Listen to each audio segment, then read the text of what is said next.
राजीनामा करण्याची मागणी होत आहे। राजकीय बातमी आहे। परदेशवारी बंद करा सांगणारेच परदेशवारी करतायत। काँग्रेसची पंतप्रधान नरेंद्र मोदी यांच्यावर ही टीका। ठाण्यात युवक काँग्रेसनं मेलोडी आंदोलन केलं। मटक्याचा आकडा फुटत नाही, मात्र नीटचा पेपर फुटतो। पेपर फुटी प्रकरणी आंदोलन करणार असं काँग्रेसनं जाहीर केलं। भारतीयांना महागाईचे चॉकलेट अशा आशयाचे फलक युवकांनी आंदोलनात झळकावले। फलकावर नरेंद्र मोदी आणि मेलोडी यांचा एकत्र फोटो होता। मेलोडी खाओ, खुद जान जाओ, खुद जान जाओ। मेलोडी खाओ, देश को जलाओ। मेलोडी खाओ, देश जलाओ।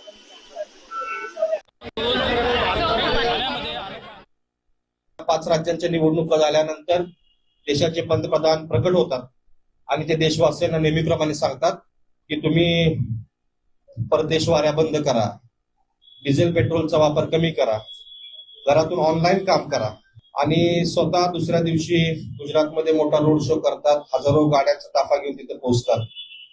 ते होते ना होते तोपर्यंत ते परदेशवारीला जातात, पुन्हा येतात, पुन्हा जातात आणि ह्या देशवासियांच्या 150 कोटी देशवासियांना खरोखर म्हणजे लाज वाटायला पाहिजे।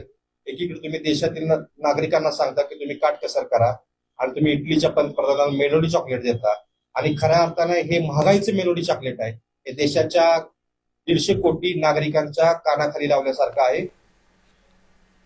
नीट पेपर फुटी प्रकरणामुळे संपूर्ण कोचिंग क्लास क्षेत्र बदनाम होत असल्याचे